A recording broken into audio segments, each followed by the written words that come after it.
I think it's so criminally disappointing that they haven't released an album since 1999. And I think Up All Night is one of the top anthems of the genre. No, they were probably smoking a little pot, maybe, but they weren't fucking shooting up and snorting blow off strippers' asses and stuff.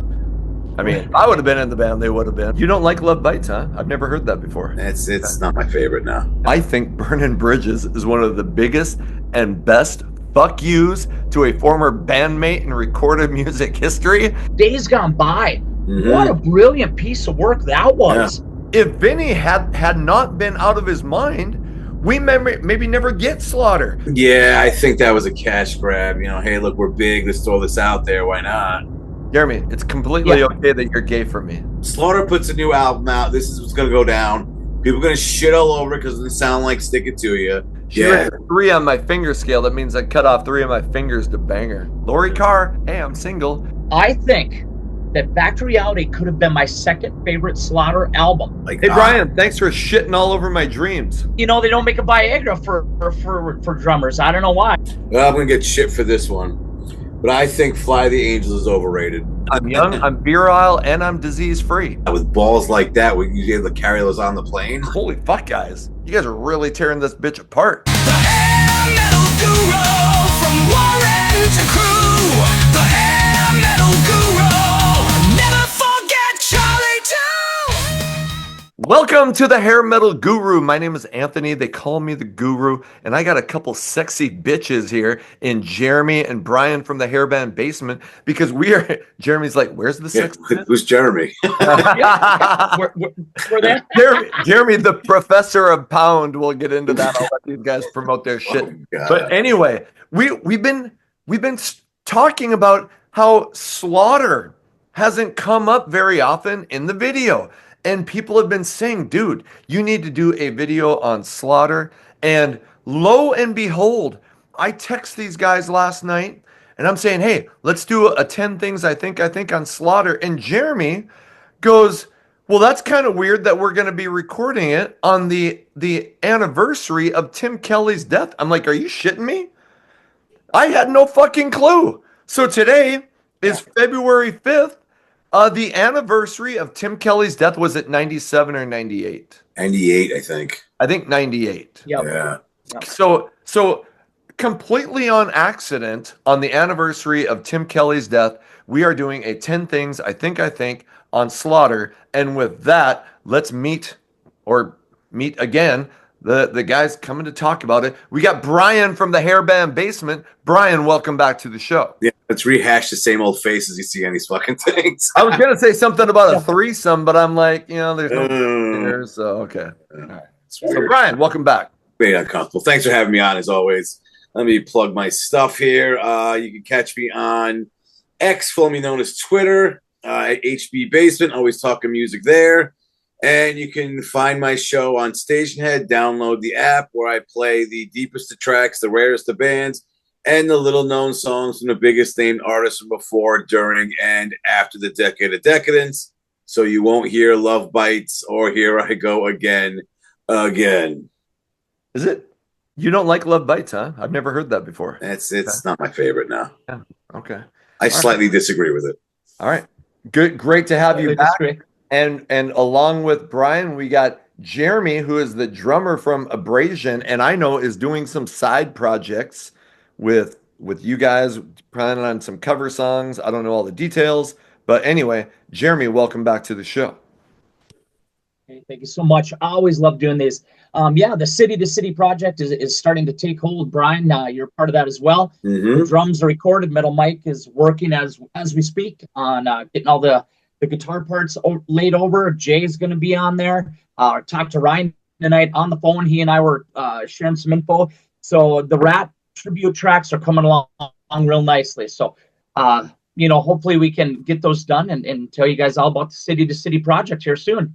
So yeah, it's like our version of Hearing Aid. Right.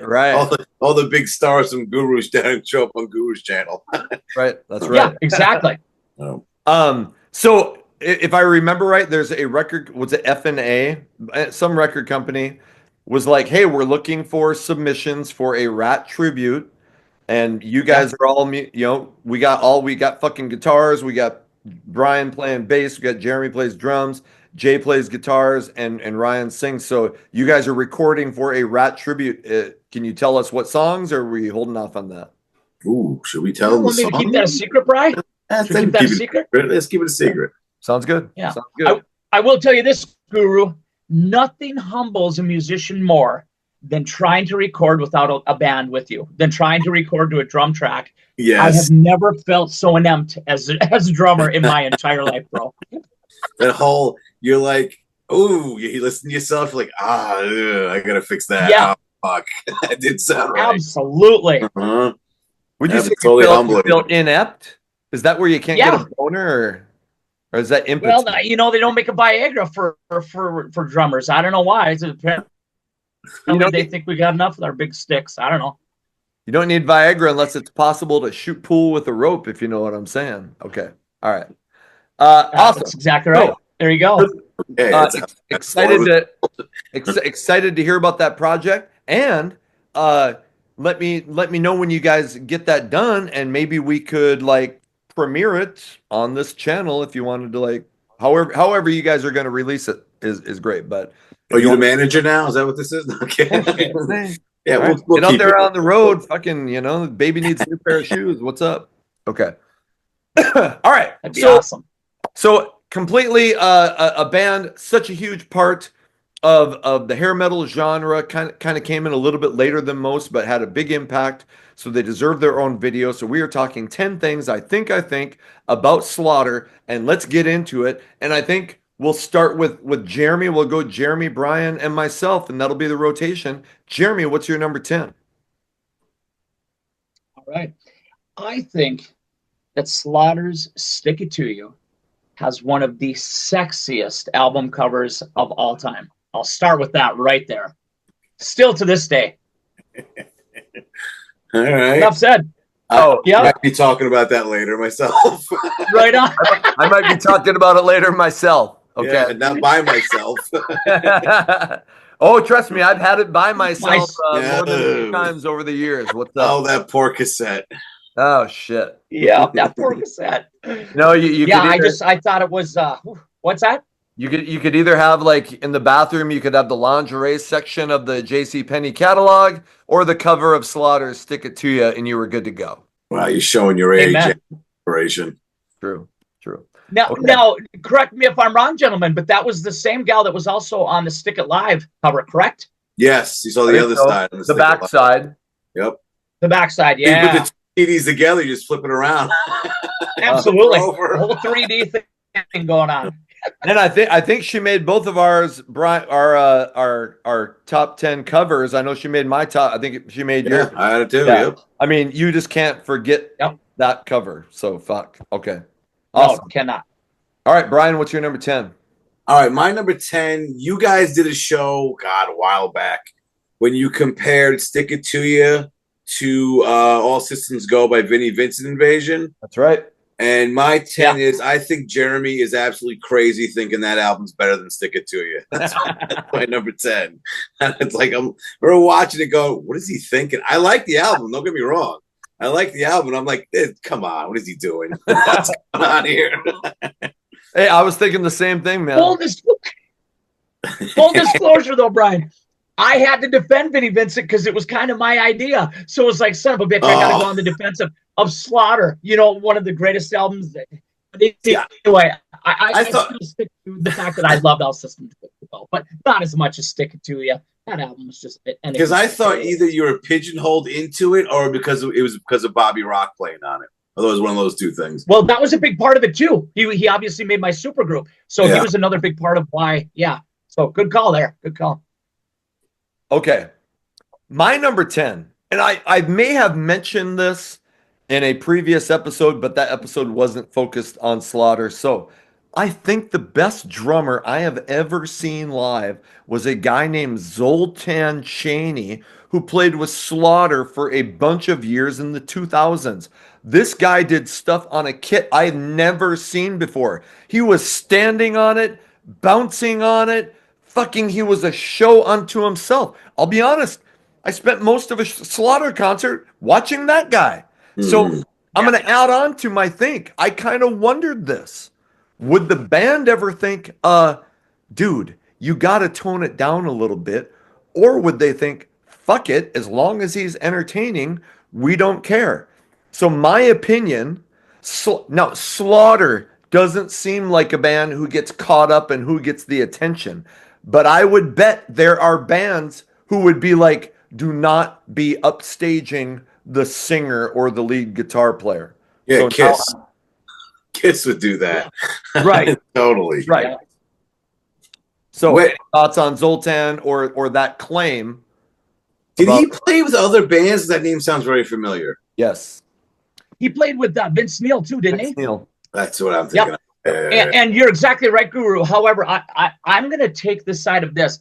I also agree with you that Slaughter is humble enough to realize that Mark's voice isn't what it once was. So if there's anything to deter but still keep the music relevant and let Mark maybe not have to sing as pristine as he once did, I think they were okay with that. And Zoltan provided that kind of outlook, that distraction from Mark's lack of prowess at this stage of the game, if that makes sense. Yep. Was that the same time? I think they were okay with it. I'm sorry, Jeremy. What was that? No, you're good. Go ahead, bud. Oh. Was that around the same time when Bloss was playing with Blue Man Group? I think so, yes. Yeah. Yes, I'm sure it was. Yep, and then Trans-Siberian Orchestra, too. I kept waiting for his return, but he never came back. He kept doing those two projects. But yeah, wow. The moneymakers right there. Yeah. No, I hear you. I've never understood Trans-Siberian Orchestra. Surely the entire orchestra wasn't trans. Yes, that's all right. Siberian. Oh, Siberian. Those Siberians are some crazy motherfuckers. I've been right next door to Siberia. Okay. All right. Right. Yeah, you have. Let's move on to our number 9s. Jeremy, what's your number 9? All right. I think, speaking of Blas, that Blas Elias is currently with them, but is not playing.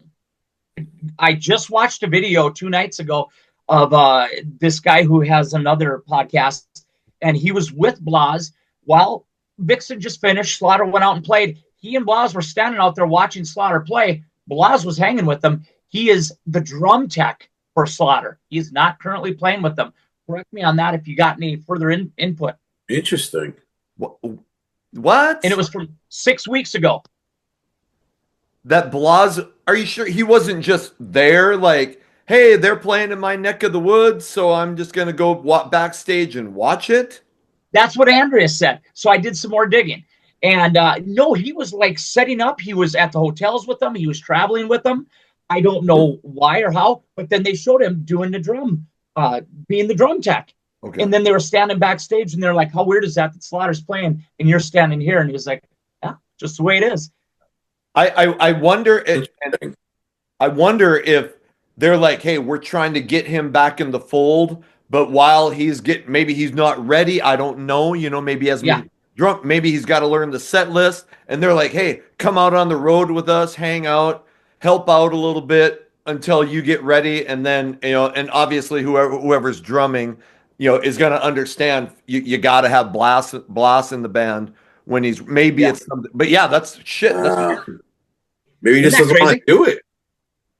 Could be that simple. Maybe not. Like doing this. I don't want to do this. Yeah, he looks great though, guys. He's still got the freaking long locks. He looks young. He looks athletic. He could pull it off and still be the Blas he once was, unless physically he's unable, or like you said, Brian, he's just not into it. It could be that too. Yeah, he could have something going on where he's not like physically able to do it. Yeah. Okay. Arthritis or some crazy thing. Yeah. Yeah. Yeah. Strange. Okay, Brian, what's your number 9? Well, I'm gonna get shit for this one, but I think "Fly the Angels" is overrated. I would not put that in my top 20 ballads of the genre. I don't think it's a bad song, but I don't know. There's better ballads out there. I'll just put that out there just to piss everyone off. Look at everyone's face. I don't disagree, and I'm okay. a ballad-loving pussy, but I actually have one later where I'm gonna gonna kind of agree with your point, and I might expand on a little bit. So Okay. I'm gonna stop there. But I mean, it's good. It's not like, oh fuck, I'm gonna listen to Fly to the Angels all day. Yeah, and I hated the video. Like they took the fly part literally and had an Amelia Earhart Yeah, I did too. story going on. It's like this is stupid. Yeah. This is dumb. Yeah. Yeah. Okay. They're an hanger and Yeah. everything. It was goofy. Yeah. No, I agree. The only thing good about, yeah. No, I don't think you're going to get any arguments from me. I think they had better ballads, maybe even on that first album than that one. Okay. My number 9. I think Slaughter's 1997 album Revolution was fucking strange as shit. It was a complete 1970s like psychedelic departure from, the band we knew and loved. So was this a smart move? Well, fuck, it probably didn't matter. They probably could have released Stick It To You Part 2 and it wasn't going to sell. So they're like, screw it, we'll go in a different direction. But so I listened to it. I've listened to all 4 or 5 Slaughter Four. over the last couple days. And I got to the song Can We Find a Way? And I'm like, what? Jeez, this is shit. So I will say American Pie, which is not, it's not a cover of the Don McLean song. It's just another song named American Pie. It's pretty catchy. I kind of like that one. They did a faithful cover of Joe Walsh's Rocky Mountain Way, and I love that song, so I can handle that. There's one song that's called You're My Everything that is pop rock. It's pretty decent. But all in all, that Revolution album, I think, is a big fucking mistake. Mm-hmm. Yeah, it's not exactly their best. Yeah. Okay. Yeah. And I'll get into That actually leads me right into my next, I think, if I can piggyback from you. Go on. Okay, so this is my next, I think. I think Revolution actually inspired my wife so much that she actually did a college term paper. This is no bullshit. An entire college term paper on that album. They were supposed to do a pop culture piece about something that was relevant to that year. Revolution had just come out. She loved it so much that she broke it apart track by track. And she wanted to bring it to me and have it so I could read it to you guys. She couldn't find it. But anyway, I actually like Revolution. And then that's weird because I'm not into that 70s shit. That is so not me. But I thought it was such a departure. And then what I also think about that album is instead of doing Rocky Mountain Way, which was a great cover, I thought they killed it. They did great. But they did a cover of Revolution live on MTV Unplugged or some damn thing. I don't know if you guys have ever heard it from the Beatles. And it was great. Why didn't they get a little creative? Because it wasn't like the record label was telling them what to do at that point. No one really cared. Why didn't they put Revolution? They could have kept their other Revolution track on it because there already was one, but have Revolution Part 2 on that same album and include that one as like a bonus track because it's a damn good cover, guys. So that's what I think they should have done. The Beatles Revolution, I think, I did an episode with what's his name? Trevor from the Crash Course Metal Show, and we talked about what were the beginnings of heavy metal, and I talked a little bit about the Kinks, All Day and All the Night from 1964, but then I said the song Revolution by the Beatles, listen to that opening guitar riff and those that's like fucking, to me that inspired heavy metal. I mean, with some other things, but that's holy shit. I love that song. So you can look it up on YouTube. It's what's that? I was gonna say, like for example, like Ozzy Osbourne's a huge Beatles fan. Yep. Like Lemmy used to like that stuff too. So they had there was influence from them. Oh, totally. It was definitely there. So it wasn't like there's a disconnect between the two genres. Oh, totally. Exactly. Yeah. Okay. That All Day, All Night track that you brought up, Guru, there's a band called Skew Siskin that remakes that tune. Okay. And we play that. Abrasions played that version for 20 plus years. Killer version on that album. Skew Siskin. I know of that band, but I've never heard that version. Okay. You'd love it. Speaking of the song Rocky Mountain Way, Godsmack did a kick-ass version of that song. Holy fuck. Mm-hmm. Oh. Okay. We're moving on to Bryan's number 8. What do you got? All right, my number 8, Jeremy touched upon this. I think Stick It To You has a fantastic album cover. Laurie Carr looks unbelievable on that thing. Just unbelievable. Yeah, Is that I what don't her name add is? to that. Lori What's Carr. that? Her name is Lori Carr. Yeah.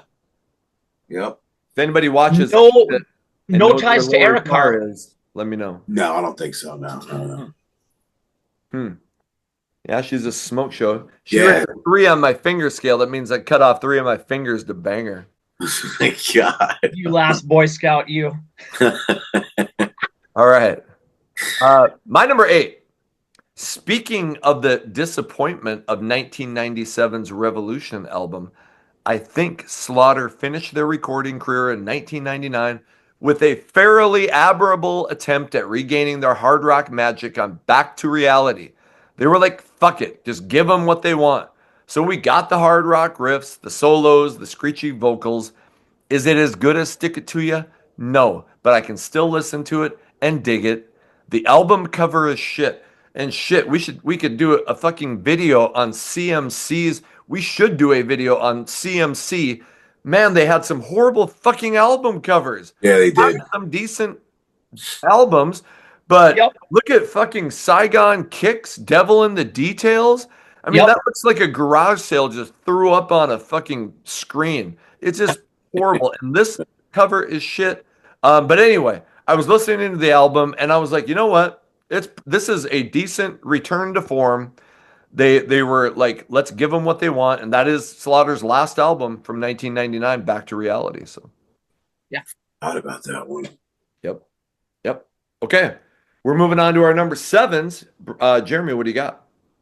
Dude, I feel like you were here when I was writing these notes. I'm literally piggybacking off yours again in order. I'm not switching it. Hey, because mine is also about Back to Reality, their last studio album, which, good God, there should have been at least one more. But anyway, I think that Back to Reality could have been my second favorite Slaughter album behind Stick It To You if they would have just put 2 or 3 more heavy tunes. I know that Blando did most of the songwriting on that. He was the guitar tech that took over for Kelly. And what killer riffs. Trailer Park Boogie, it was heavy, it was gritty. Mark sounded great, but it just got really weak after like track number 6. It was ballad, a semi mediocre tempo song, ballad. It really finishes weak. Had they finished that album as strongly as they had started it, I would say I'd be looking at my second favorite Slaughter album right there. Okay, wow. I forgot about that album. I forgot they made that 5th album. I only had the 4. Well, Yeah, it's heavy, dude. Yeah. It's heavy. a lot of people when Revolution came out, a lot of people fucking bailed. Yeah. You know, they were like, no, I'm done. So Yep. not many. Yeah. Plus the time. No, really. Yeah. 99. Yes. Okay. Shit. Brian's number 7. That's what we're Yeah, on. my number 7 is, I think what's the name of the second album? The Wild Side is The Wildlife. Wildlife is way underrated. Oh, For some reason, it gets a lot of shit because it wasn't as good as Stick It To You. People have said that the 3rd album was better. I was listening to it today. I think it's way better than people give it credit for. You got songs like "Reach for the Sky," the leadoff track. That's great. The Wildlife, Move to the Music, Real Love, Shake This Place. It's a lot of good songs on that album. And I unfortunately 92 wasn't going to make it big. Nope. So yeah, that's my 7. shit. Did I talk about? Okay, I think I did talk. Yeah. I really like the song "The Wildlife." I really like the song "Reach for the Sky." I do think there's a lot more filler on that album than obviously than Stick It To You. Yeah. Stick It To You is a fucking masterpiece. Yeah. You know, nothing was gonna beat that. So I hear you.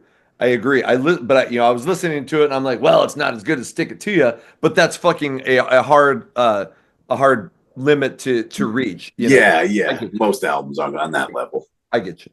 Okay. But I was listening this morning at work, and I'm just going, "This is way better than I think it gets credit for."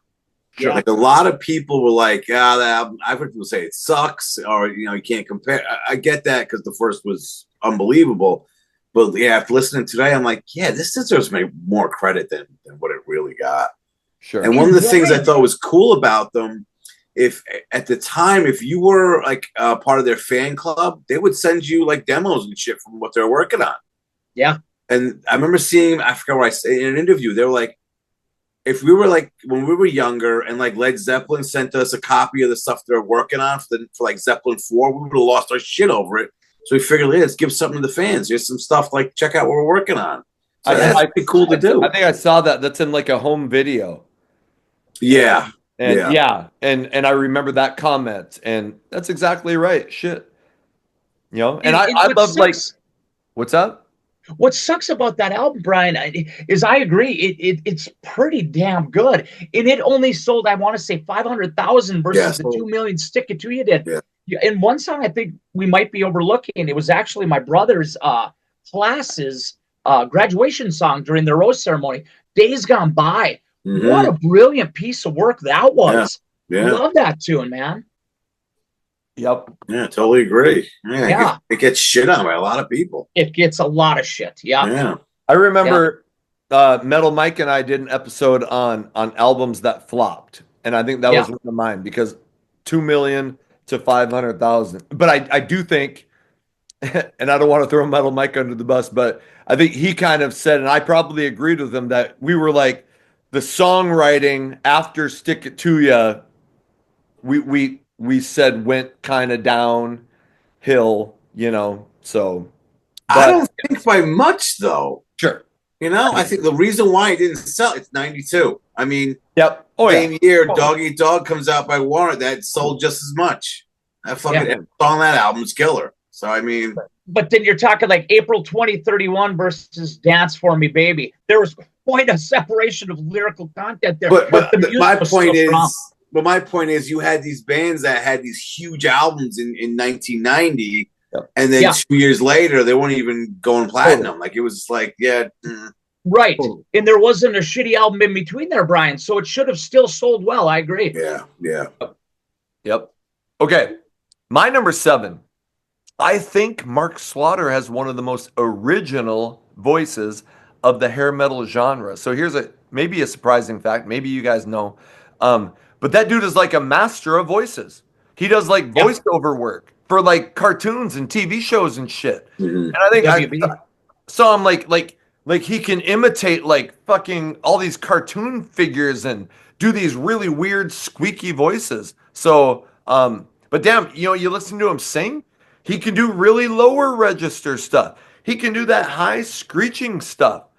So today, which was the 5th of February, I released that in the morning. A video, Ultimate Classic Rock, which is a cool website, did a list of their top 15 hair metal singers of all time. And Mark, I wouldn't assume that he would make it. He didn't, but I think the dude is really underrated as a singer. Yeah. I'd say, he has a distinct voice, and I think that's one of the reasons. Either you like it or you don't. Yeah. Like a lot of people, I've heard people say like about Rush, I hate Geddy Lee's voice. I don't like the band because of it. It's kind of that thing. Yep. So maybe that's one of the reasons that's off the list. But you're right. It is a distinct voice. There's no very distinct. Very distinct. Totally. Have you guys seen Slaughter live? Have you seen him sing it live in his prime? Yeah. Oh, I saw him in 90, 91. Yeah. No, was it? No, it was the summer in 90 when they opened up for Kiss. There you go. Hot as shit. Very so nice. Did I, and I saw him in the mid 90s, but I have seen him in much later years. I don't know, but in the later 2000s or whatever. And while he still is good, there, it's hard to sing that shit, that high pitching shit when you're 60 years old. So yeah, but I agree with you, Guru. He made it look effortless in the 90s. Like, we saw him at a little club called Eddie's Club in Mandown, and we were literally front row. He was singing that falsetto, those high registers, those high ranges, effortlessly. He made it look like we're sitting here talking to one another. He made it look that effortless, and it was just a thing of beauty. Yep. That was the reason why I went to the show, to see Slaughter. I mean, Little Caesar opened up. And yeah, Kiss I wasn't a huge fan of at the time, and it was like, nah, I'm here for Slaughter. Yeah. Good for you, man. Heck yeah. All right, that finishes up the number sevens. We're on to our number six. Jeremy, what's your number six? My number six is, I think I screwed up royally by leaving this guy off my supergroup, and it's Dana Strum. How did I not have Dana Strum as my bass player? In fact, my wife called me on it when she watched it with me. She was like, how did none of you put Dana Strum in your supergroup? I said, that's criminal. I said, how did I not put Dana Strum in my supergroup? I think he's one of the best. He is not only one of the best bass players with his fills and in the way he plays, but he's a damn good producer. He's a talent among talents in the music biz. And I totally excluded him from my list. I didn't even have him as an honorable mention. So for that, Dana, I apologize. I think I fucked up. Dana, I had you in my honorable mentions, and I gave you a bunch of props. You weren't my bass player, but you were in my honorables. So, Jeremy, who knows what the fuck he's thinking? Okay. I don't know, man. That's what I'm saying. Let's just say the bassist is gonna stay quiet on this one because that same point might come up later. I'm sure. I figured. Okay. Bryan, what's your number six? My number six, I think "Eye to Eye" is their best song. No it's a killer song to open up a killer album. I don't think they had a better song than that. I just love that fucking song. That is like I was listening to that today, and I'm like, that's a heavy fucking song. Like it almost, I don't know. I was trying to think of what it reminded me of, but it was like more than just straight ahead 80s hard rock. I'm like, yeah. Like, and to start the album with that, yeah. So fucking good. Yeah. That album is so fucking good. Yeah. Well, yeah. It is. It really is. Yeah. Okay. All right. My number six. Okay, so I'm gonna make a change because it was about the fucking cover of "Stick It to Ya." Everybody, it's hilarious. All three of us had that on our list. Sorry, bro. I mean, fuck. Lori Carr. Hey, I'm single, young. I'm virile, and I'm disease free. Okay. Mm-hmm. So, no, he's not. So I had this kind of as another one that I had been thinking about, but I'm gonna change that one in. I think it's so criminally disappointing that they haven't released an album since 1999. Yeah, it's true. Even Poison has released an album in years later than fucking Slaughter has. And I just, I get that, hey, we're not going to put out albums every few years anymore. I get that, hey, like shit, Sebastian Bach's had periods where he's put out, it's been like 8 years. So I understand that. But it's 2025. I mean, they still tour. They still play together. So it's not like they're not an entity as a band. Get back together. Give us one more shot. Just let us just try it out. See what happens. Run it up the flagpole and see who salutes it. Well, let me say this with that. And this is going to happen. So let's say Slaughter puts a new album out. This is what's going to go down. People are going to shit all over it because it doesn't sound like "Stick It to Ya." They're going to say his voice sounds like shit because he's been singing for over 30 years. And then when they go play it live, they're going to be like, oh, fuck the new songs. We want to hear the old stuff. How many, you think about it, how many bands from the late 80s, early 90s that were big are putting out new music that people are really head over heels about? Like, hey, Bryan, thanks for shitting all over my dreams. That's what I'm here for. Mission accomplished. I'm out. I can only think of oh shit, maybe like Extreme's last album. That got a lot of praise. Yep. Winger put out a great album the same year with Seven, but nobody talked about it. Yeah, I'm trying to think what else I'm sure there's a few bands that had some really solid stuff, but for the most part, look at Motley Crue. They put out one song and I was like, this is fucking garbage, because it was. That's the thing, it was. But you're not going to get the same band you heard in 1988. It's not going to happen. And you're absolutely right. But look, what about this? A lot of these bands that have put out albums in recent years, the albums aren't that fucking good. And I try to be like, okay, they're older, blah, blah, blah. But then I look at this. If you guys have listened to Metalcast with Ryan on vocals and Metal Mike writing the songs, I think the song Heavy Metal Rambo, I've talked about it a bunch I of like times. that one. Yeah. It's a good fucking song. Yeah. You know, and I'm like, this is a guy who has a full-time job and a wife and a family, and Ryan the same thing, and they're just in their spare time throwing together songs that I think are legitimately catchy, and I feel like I'm getting really loud here, and really good. And if they can do it, why can't these other bands who their fucking life is still music? I mean, most of them are still living off touring and playing shows. I just don't get it. I'm not a musician, so maybe it's much harder, but I'm like, hey, I listen to a lot of newer bands and young got punk bands from like Minneapolis, and these guys are not recording with big expensive producers and big huge budgets, and they're putting out albums that I really fucking love. Metalcast is putting out songs that I really love. So hey, maybe these 80s artists need to just up their fucking game a little bit. Yeah. All right. Yeah. Just throwing it out there. And like you said, Extreme. If I went and saw Extreme, I'd be pretty pumped to hear Rise. Yeah, hell yeah. That album is amazing. Yeah, and I haven't spent much time, but I really like that song. Almost on the same level as Porno Graffiti. I think I'll go out and say that. I think every album they put out is quality. So that's take it how you want. But waiting for the punchline, Brian. You like that one? Yeah. I don't think I'm gonna have to check that out. I did not like it at the time. Yeah, I'm not gonna sit here and say it's their best, but I'm not gonna say it sucks. You know, like there's bands out there that tried shit in the late '90s, early 2000s. It's like this sucks. Like you said with whatever the album was from '97. I forgot the name now from Slaughter. Revolution. Yeah, Revolution. And it's like, yeah, the bands were doing shit like that, trying new things, or just not doing what they used to do, or just not sounding the same. So it's like, I think it's become more social. It used to be like, well, fuck, we can't try to write something like the old days because it would be kind of like selling out. Oh, you're just trying to cash in. But I think it's become more acceptable. You hear more bands say, hey, you know what?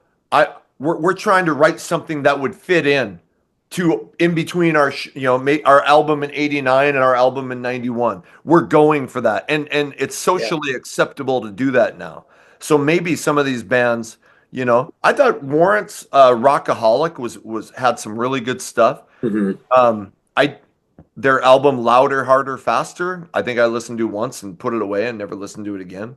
But hey, it's we're all fucking Trickster old. did New Audio Machine. Yep. What's that? Yeah, Trickster did New Audio Machine. Yeah. That was phenomenal. That was a good album. It was a good album. Yep. But I think the problem is people. Let's take Hair Nation for an example. They're not playing the new stuff. No. You're going to hear the stuff that from the heyday, and I think a lot of people want to hear that. Outside of you play that stuff, Brian. What? Yeah, I do. Yeah. Right. Oh, yeah. Good for you. I do because some what's the one band? Oh shit! Fucking going blank on the name. They had Lips and Hips and Electric Boys. Electric Boys. Yeah. Their album Grand Explosivos from 2023 is fucking really good. Nice. I couldn't get enough. I think I like it better than Funko Metal Carpet Ride. Huh. So some bands are still doing it and doing it well. And yeah, it's like I want to say, was it my last show or the one before? I played a new song from Choir Boys. So bands are still doing it, but I think a big part of it is people want to hear the old stuff. There's not a real market for it, which is weird because it's easy to get songs out there now. All right. Fuck, that was my number 6. We're on Jeremy's number 5. All right. Again, Guru, I feel as if we're on the same wavelength. You saw me doing this. I literally crossed that out because I feel like you do that we deserved at least one more album. But Brian, I know you're saying no. Jeremy, it's completely okay that you're gay for me. Yeah, I know. It really is. Yeah. And apparently, I like you. Apparently, I like you being behind me. I don't know. A little slower. I've always kind of suspected anyway. So. But no, I so agree with you, dude. That was what I had. They owed us one more album. And Mark Slaughter did a solo album, and there was a few decent tracks. Why didn't you just do a Slaughter album? But that's not what I think. because you already took that. You took that and you did a great job with it, so I crossed it off. Yep. So what I think is this. I'm going to do an audible with the Super Bowl being this weekend. I feel like I'm well within my rights to do so. Put your money on the refs. What's that? Put your money on the refs. Yeah, no shit. Yeah. That's exactly right. I'm not even watching it this year, guys, but I digress. I think that Slaughter made a huge mistake by doing a greatest hits album as their third album just to get out of their Chrysalis record deal. They should have taken the opportunity with a big name record company and said, you know what? You guys suck. You sued us from the money we owe Vinnie Vincent. You're trying to screw us over, whatever. We're going to write one more good album and we're going to let you promote the hell out of it.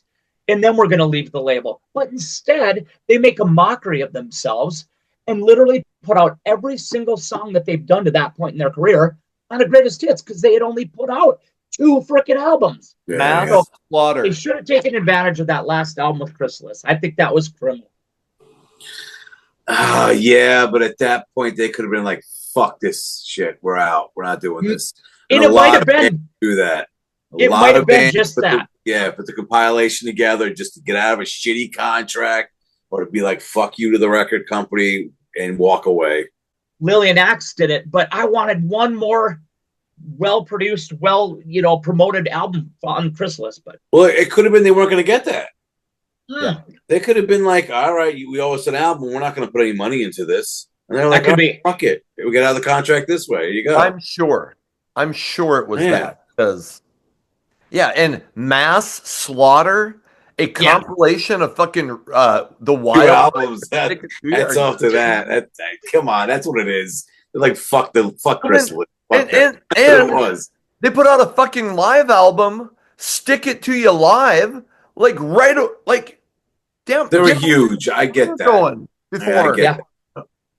I don't know. I think it's not on my list, but I think it's a pretty good live album. I'm not. Yeah, it's pretty good.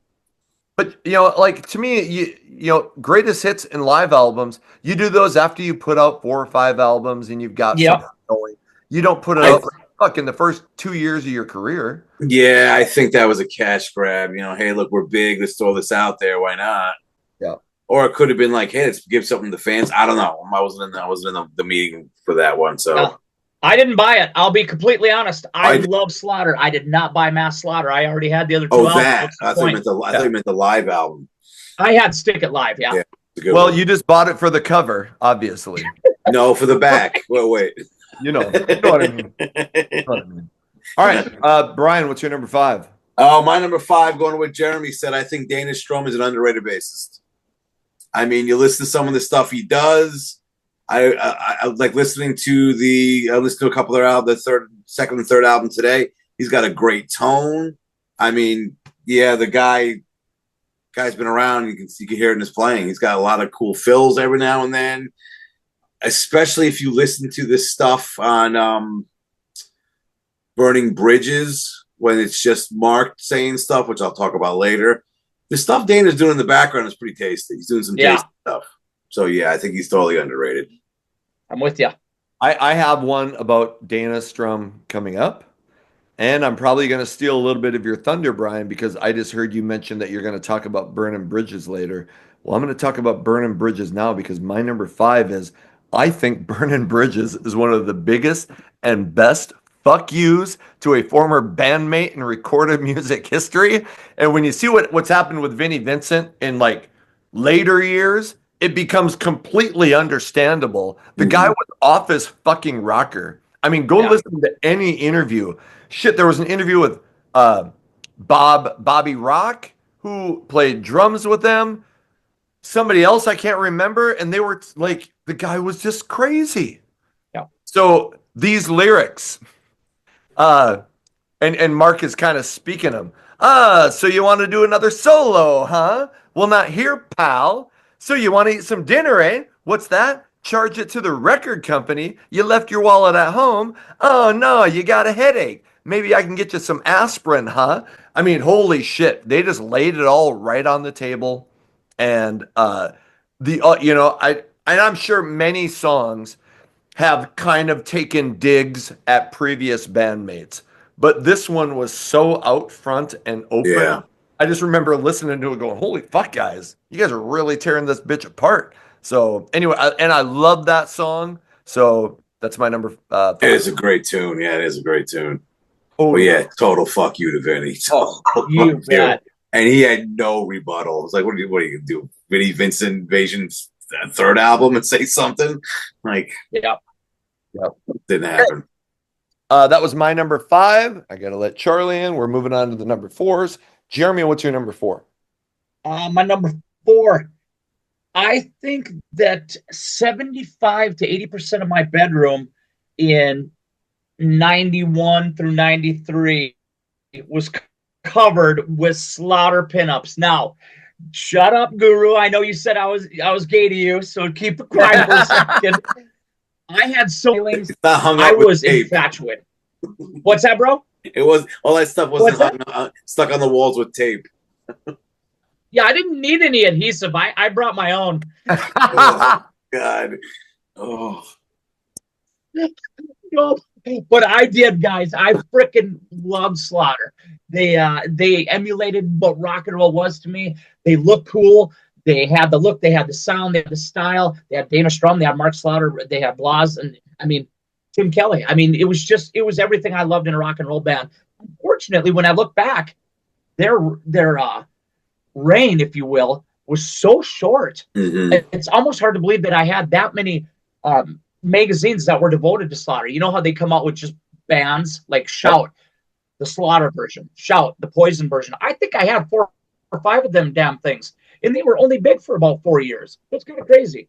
Not even. I'd say maybe 2 or 3, if that. But 2. when they were Maybe big, 3, they were Bryan. all over the magazines. I mean, Mark Slaughter was on a cover every other month. Like, it was just all the time. Yeah. Yep. Okay. Awesome. That's your number. Was that your number 4? My number 4? Jeremy, that was your That number was 5. Was that your number 5? No, it should I have think been it's 5. 4. Don't quote me. No, that was your Okay. number 4. Yeah, because my 5 was Dana Okay. Strum. Okay. Bryan, what's your number 4? All right, my number 4, I think Stick It To You and other multi-platinum albums from the genre in 1990 show that the genre wasn't dead that year. Right. I've heard a lot of people say, oh, 1990, it was over by then. It's like, no. Slaughter sold 2 million. Cinderella's third album sold 1 million. You had Cherry Pie selling millions. There's a lot of albums that were still selling millions of copies at this time. I really don't think the genre kind of died out until maybe 91, 92. Yeah. I mean, 90, it was still a thing. It was still a big genre at the time. You're totally correct. And I think Metal Mike and I kind of talked about that, but I think we were just kind of saying the cracks were starting to show. You were seeing Alice coming up, and you were seeing like the oversaturation. But yeah, Poison, Flesh and Blood came out. That's another one. Yep. All those ones that you said were still massive. So 90 was still a huge year, and 90. Now I'm trying to think of what came out in 91 besides Slave to the Grind. 91. Slave to the Grind, Use Your Illusion 1 and 2. I mean, there was 91. You started seeing, because obviously Nevermind came out in 10. And you started seeing bands like, Soundgarden. They started getting big, but 91 wasn't when they really broke big. It was the following year those albums went huge. Yeah, so it there was was still 90. some, Yep. Okay. All right. My number 4. Speaking of Dana Strum, I think, and I'm not going to talk about his bass playing because I don't know anything about playing bass. I mean, fucking you guys just slap your balls around and looks good, but whatever. Yeah, I can show you how to play the thing. You're way off. I think Dana Strum has had one of the craziest careers in the history of music.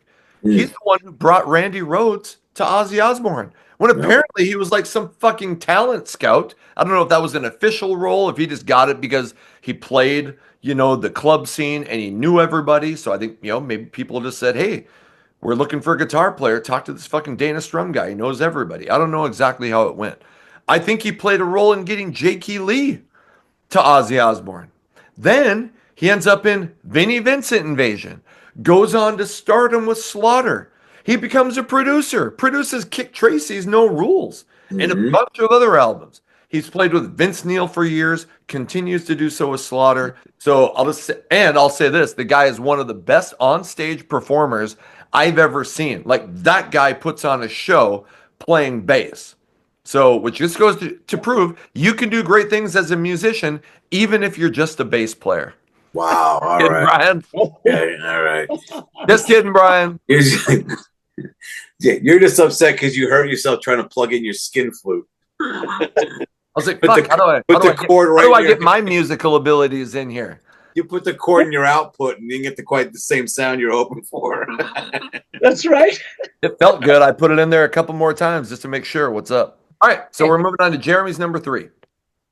Dude, if you could see my list, my number 3 was exactly what you just said about Dick Tracy. That was on my I think. So I was crossing that off. You can still do it. You know, great minds think alike, but for some reason you were still thinking like me tonight. I don't get it. Luckily, you sorry. can't see the massive boner down in my pants that's coming up right. No one can. That's the problem. Where's Charlie right now? Yeah, Charlie. There we go. Okay, so my number 3, I'm gonna switch it up, guys. Damn it. I'm gonna have to make up. Wait, with what did you You're killing have? me. What? What did you have? I think that Dana Strum could have become an excellent producer as he produced some great albums, including one of my favorites, Kick Tracy's No That's a Rules. great album. He And then wrote a this lot guy of songs does too. exactly that. So there it goes. So I'm gonna switch it to I think that I saw one of the saddest shows ever when Mark Slaughter was playing guitar with Nelson. It was at Sawyer at Rockfest here in North Dakota. And Nelson was playing. It was the middle afternoon. It was blazing hot in North Dakota, 105-degree day. And I saw Nelson back in the heyday, but I was like, yeah, let's go see Nelson. You know, what else are we going to do? We're drinking beer. We're having a good time. Let's go check him out. Okay, so they start playing. There's Mark on freaking rhythm guitar, right? And I'm like, that's Mark Slaughter. Well, half the people with me believed me and knew it. Half the people didn't believe me. And I'm like, how do you not know that's Mark Slaughter, guys? Okay, so the show's going on, and I'm like, Mark, because we're front row. There's nobody there. It's 110 degrees in North Dakota. So he looks over and he waves, and Gunner says, yeah, apparently this guy knows. Yeah, we got Mark Slaughter with us tonight, guys. Everybody say hi. So both of us, or all 3 of us that were there, said, hey, there's about 3 of us at the show. And they said, who would like to hear Mark sing? And I already knew where Mark was at vocally at this point. This wasn't that long ago. And I'm like, oh, no, don't do this. And a friend of mine, Tammy, was standing beside me, and she was like, oh, yeah, that's great. He's going to sing. I'm like, you're not going to be happy. And I think it was the saddest show I've ever seen because Mark didn't want to do it. He was kind of verbally arguing with Gunner or whichever one it was. And he was like, no, man, I don't want to do that. I'm just here to play guitar. I'm just here to play guitar, guys. And they're like, no, sing. He sang or attempted to sing Up All Night. And I think it was one of the saddest things I've ever seen. And then there was no crowd to sing the chorus to help them out. You know how they try to get you to, everybody sing it. Yeah. Well, there was nobody there to sing it. I think that stung Mark to the core, guys. It was a hard thing to watch. It was like watching a train wreck. Why would you do that to him? I don't understand that. I don't know, Brian. And it really made me lose a little bit of respect for the Nelson boys. I'm like, no, he doesn't want to do that. He's telling you with his body language as well as his actual oral language, he doesn't want to do this. And then they made him, and it was really, really bad. Like you could see people in the crowd like, ooh, you know? Boy. But what's strange is, I mean, usually before you go out on a tour, you rehearse, so you know all the songs. So usually you would have thought that if they were going to do it, they had rehearsed and said, okay, here's the part in the set list. Mark, you're going to crank out Up All Night. Yep. You know, so it just seems weird that if they would have, hey, yeah, completely unplanned, and he never thought he was going to sing it, and they just all of a sudden were like, fuck, you're going to sing it. Yeah, I mean, that's the way it happened. That's pretty. It almost sounds like they had him on stage and weren't really going to make a thing out of it. So you happen to recognize him. If you didn't say anything, they probably wouldn't have been like, all right, it's still the guy on stage. I know. There was a small part of me that felt some guilt. I'm like, shit, I shouldn't have said anything, the poor guy. But I didn't think they'd do that. I didn't think they'd call him out, you know? Yeah, that's not on you. Well, and what I know it's not my fault, damn it. What rock star doesn't want to be recognized on stage and get, hey, that's true, but it sounds like he was just like you said, I'm here to play guitar, don't make a thing out of this, we're just doing it. It was terrible. It was. It could be like, yeah, Mark Slaughter, and he waves, and then that's it. Not, hey, why don't you sing a song? No one. How many people were at that show? Legitimate. Okay, I said like 3 or 4, but honestly, there was probably 150, 200. Sure. Yeah. Yeah, I get you. So, like I said, and you could hear the crowd just, and ooh, and I'm like, son of a, because I had seen some footage of them and I knew it was going to be bad. But Okay. Anyway. Oh, that sucks. Yeah, it sucks bad. All right. Bryan, you're number 3. My goes back to Burning Bridges and the part you sang, basically. I think Mark Slaughter's part in Burning Bridges is cringy. I get the content, but I don't like the spoken part of that. If they put it in the lyrics or he sang it or something, maybe you like some aspirin, huh? And I'm like, I agree. Just leave it. Just leave it and let me hear Dana Strum play bass. Let's leave it at that. Okay. I love the song, but that one part, it's like I don't like. 2 things I hate in a song when you have a part when the vocalist is like just speaking a part like that, or there's a part when the vocalist laughs and it just sounds it doesn't work for me. But so you didn't dig the monologue, huh? I don't like the way it's executed. Let's just say. Okay. The content and the words, sure, I get that. Yeah, like you said, Guru, it's a big fuck you to Vinny. Just the spoken word, because you know, in a live setting. That's when you talk to the crowd. That's what it's for. Yeah. Here on the bass, we got Dana Strum. You're not going to the whole thing on stage, basically. You hear a lot of songs that have that, where it's some kind of spoken thing or something. Where you're like, all right, this is where they kind of extend the song and they introduce the band. Or all right, we're going to sing this part. You say this after, something like that. But, yeah, just the way he says it is like, doesn't work for me. He did something even, I think, because I completely hear what you're saying. On the 3rd album, what the fuck was it? Fear No Evil. There's a song called Get Used to It. And there's a part where he goes like, and if you don't like it, my middle finger's going to be pointed your way. And I'm like, okay, that was a little cheesy in 1995. Yeah.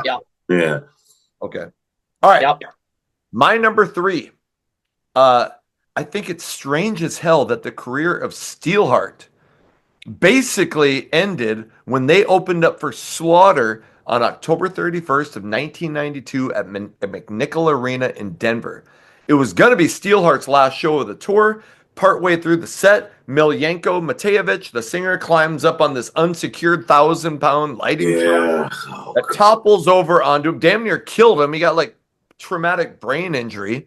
The accident ended the band. Yeah.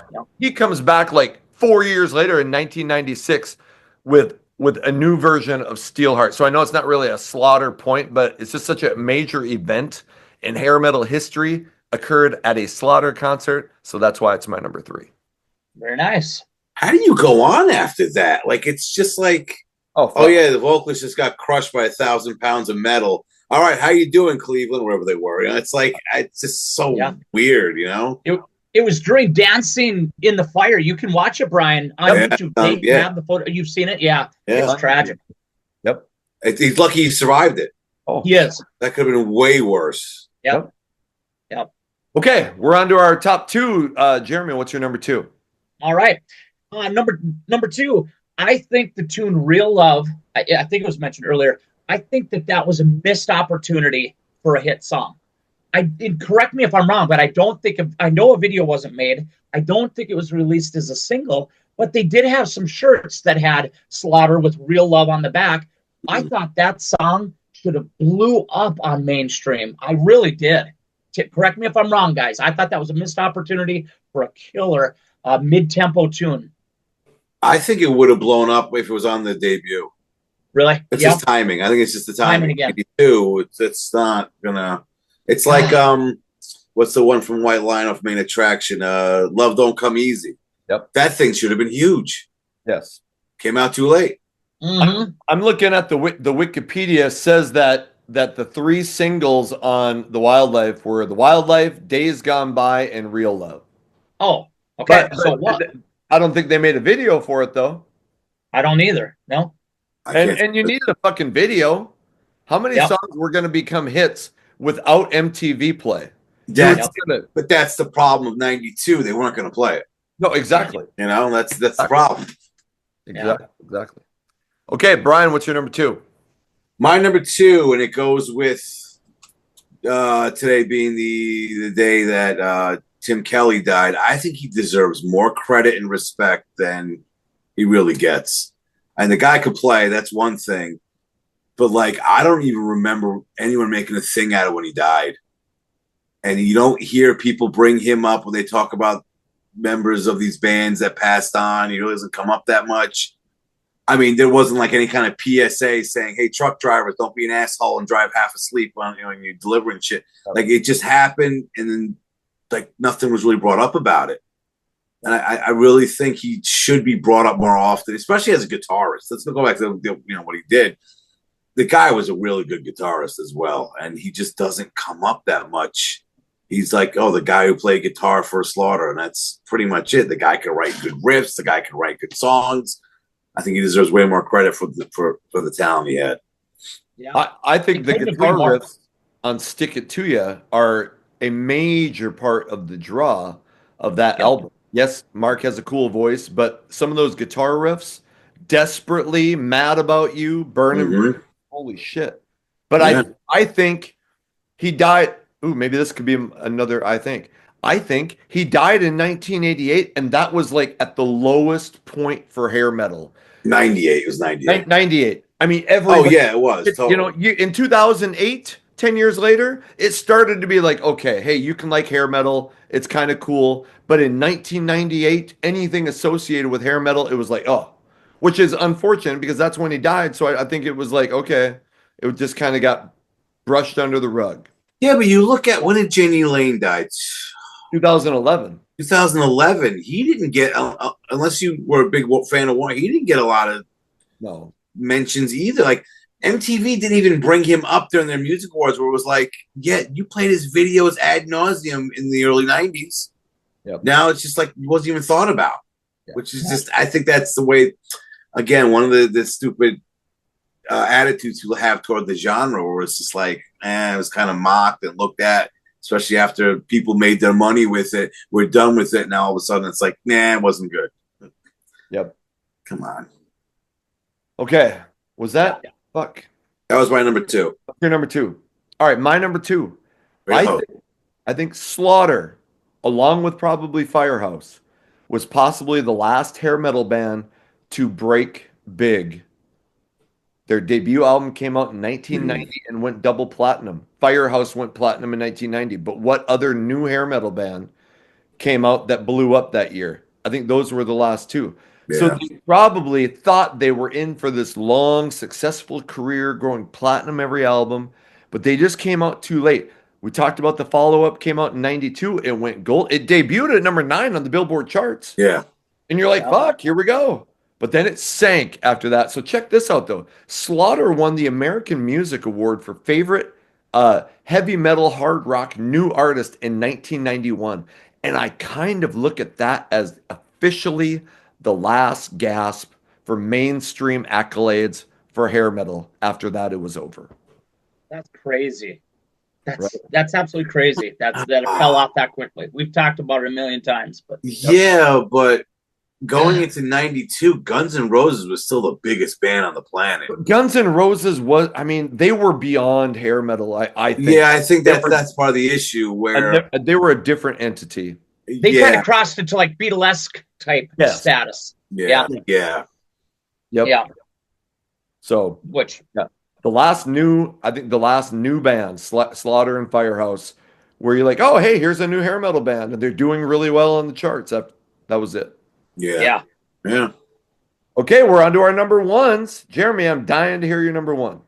Well, I think you're going to be disappointed. You, like I said, you took a couple of mine, so I have to make one up on the fly here. But I think Blas Elias's penis. What? Blas Elias' penis? No, I know. No, I'm just kidding. No, I think Blas Elias's audition for Slaughter is one of the ballsiest auditions I've ever heard of. Okay, so Slaughter was put out all these ads, looking for a drummer, starting a new project, blah blah blah. Send them in, this, that, and the other. Blas Elias, I can't remember where he was living at the time. Actually didn't even send in a tape. He bought himself a one-way plane ticket, showed up, walked in, And they said, "Who are you?" And he doesn't say, "I'm Blas Elias." He doesn't say, "I'm here to audition." He says, "I'm your new drummer." And Mark and Dana looked at each other like, "Who the hell do you think you are?" And then they said, "You got the look." They said they played one song and they were like, "You got the gig." He was that confident that he bought himself a one-way ticket, didn't bring an audition tape, didn't do anything. He said, "Who are you?" He didn't say his name and just said, "I'm your new drummer." And they're like, "Oh, we'll see about that." And he nails it. And history was made. God, with balls like that, were you able to carry those on the plane? Yeah, no shit. That's brass balls 101 right there. Jesus. Like, hey, I have an extra carry-on. Yeah. No doubt. And that guy was a fucking good-looking dude. So, I mean, you were going to want a guy like, I mean, he looked like he could have been like the fucking hot lead singer, the Sebastian Bach of that band. I think unless that dude couldn't carry a tune in a bucket, he was getting the gig with just his look. I really do. Yeah. And I think he knew that. Yep. Obviously, he was talented if he's gone on to Blue Man Group, Trans-Siberian Orchestra. Yeah. Absolutely. You know, yep. So guy can obviously play. Yeah, I think that whole band was very talented. Sure. Totally. Yeah. Again, a lot of them don't get the respect or credit for the talent they had. I mean, I don't think they're on winger level kind of talent, but they all could play their fucking instruments pretty well. You got that right. They weren't loud and outlandish. There wasn't crazy shit happening with the guys in Slaughter. No, you never heard that. You're right. We're reading about from Guns N' Roses or Poison or whatever. They seemed like good dudes. You weren't gonna hear about fucking look what that crazy fucking guy from Slaughter did. They just seemed like nice guys. So you just didn't. They weren't going to show up on the headlines like other bands were, Although, Guru, I hate to bring this up, especially on his anniversary, and rest in peace, Tim, there was a bit of scandal right at the time of Tim's death with one of the guitar or management and some drugs, and there was even a conspiracy theory that they hid him, that he wasn't dead, that they were hiding him because he was in trouble with the drug cartel. I'm not saying it's real. I'm just saying those things were out there at the time of his passing. That's right. I completely forgot about that. I didn't believe it. Yeah. He did get arrested for drugs. I looked that up. That legit was, because I thought, was I thinking wrong? But he was in trouble for it. But there's no way that they hit him and took him off the face of the planet for it or whatever. But yeah, but like the Guru said, they didn't seem like the kind of band that was throwing TVs out the hotel window. Exactly. And they weren't. And I think, I think that maybe, I don't know, who knows?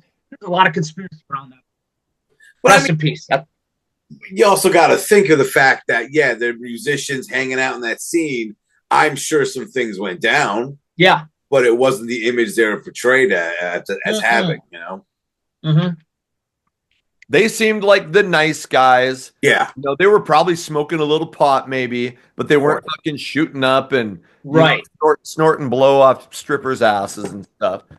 I mean, if I would have been in the band, they would have been, but what's up? They would have been snorting it off yours. All right. My number one. I didn't go yet. Fuck, really? Okay. No, that was Jeremy. Bryan, what's your number one? All right. My number one, I think Up All Night is one of the top anthems of the genre.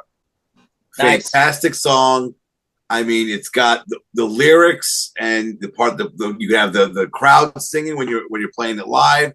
Yeah, you put it up there with songs like, I'm trying to think off the top of my head now. Nothing but a good time. Gypsy Road, Cold Blood. I mean, it's these songs that define the genre. I'm putting that song on that list. Yep. Nice. Deservedly. I'll add this. I think I almost made this one of my I thinks. I think the song Desperately is one of the catchiest fucking songs. I'm shocked it wasn't a single. That chorus, holy balls, it just is an earworm that will not leave your head. Mm-hmm. Yeah, but I agree. Yeah, that's one of the fucking ultimate hair metal anthems. Yeah. Okay. My number one. I was listening to it a while ago, and I'm just thinking to write a song like this. Catchy, it's got the lyrics. I mean, it's not easy to fucking do, and for them to bang out a song like that on their very first album, holy shit! Yep. Jeremy's got an ad there for it for Up All Night for Rang Magazine. Yeah. I think he had a T-shirt with that same picture on it. Nice. I need that's a band I don't have. I need a Slaughter shirt. And I need a fucking White Lion shirt. Yeah, there's a lot of bands I need shirts of. Yeah. No, no. All right, my number one. I think it's still crazy how the band ended up forming out of the ashes of the Vinnie Vincent invasion. I mean, Yeah. Vinnie had like a big name, being in Kiss, and he wrote some of their big hits. Nobody knew who the fuck Mark Slaughter and Dana Strum were, you know. But Vinnie was this kind of gets back. Vinnie was such a douchebag. So here's what I read, and hopefully, tell me in the comments if I'm wrong. Apparently, Chrysalis Records, the Vinnie Vincent Invasion record label, took the $4 million contract away from Vinnie Vincent for exceeding like his credit line. And they were like, fuck, we're tired of dealing with this douchebag. We're just going to transfer it over to Dana Strum and Mark Slaughter. Oh, That's how they got the record, you know. So legitimately, if Vinny had not been out of his mind, we maybe never get Slaughter. Maybe we just get a couple more Vinnie Vincent Invasion albums, and then Hair Metal flickers out, and you never hear about those guys again. But Vinny's so fucking like crazy that we end up getting Slaughter, and we get Stick It To Ya, and we get another pretty important hair metal band. So absolutely. I remember when they first left and were planning to make a band. They were in the magazines all the time. They were hyping this thing up before it happened. And I remember I liked All Systems Go, being psyched to hear this new album. And they say, I think it came out in June or something like that. I could be wrong. Yeah, I remember leading up to it, I would just listen to All Systems Go just to hold me over. This album came out, and then it finally came out, and it was all over the place. It already had the promotion before the thing was even pressed. Do you guys remember the Metal Edge poster and what it said on the bottom? It said, "No lipstick, no leather, just rock that's gonna what? Knock your dick in the dirt." Is exactly what it said. I remember that. Yeah, that line, man, was freaking awesome. I had to cover that up with a black marker so I could hang it on my wall. Rock that's gonna knock you, and I took my little black Sharpie, covered it so my mom wasn't pissed off. One of those deals. Jeremy, you're such a pussy. No, I'm just kidding. Yeah. I'm a mama's boy. You can respect that. His dick got knocked in the dirt. All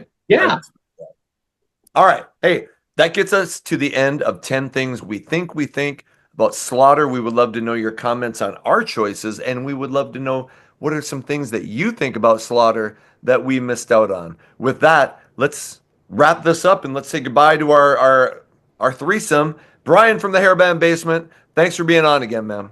Thanks for having me on again. Let me just say, find me on X, formerly known as Twitter, at HB Basement. Always talking music there. Download the Station Head app. Listen to my show on Fridays to hear deep tracks from the genre of music. If you miss it on Friday, all the shows are recorded there. You can always listen to the old shows as well. Always great having you on, man. And Jeremy, my buddy, the drummer from the band Abrasion, thank you for being on, brother. Yeah, thank you. I honestly cherish these moments, guys. So anytime you invite me, it means a lot to me. So thanks for having me on, guys. Always a pleasure to talk music with you. Appreciate you. Absolutely. Hey, follow me on X at Hair Metal Guru. Check out my Facebook pages, Classic Rock Fargo, Hair Metal Guru. You have the opportunity to become a member. You get early access to videos, first response to comments, whatever you can do to support the channel. I just appreciate you being here. Until the next video comes out, Charlie, holy shit. Until the next video comes out, my name is Anthony. They call me the Guru. Take care of yourselves.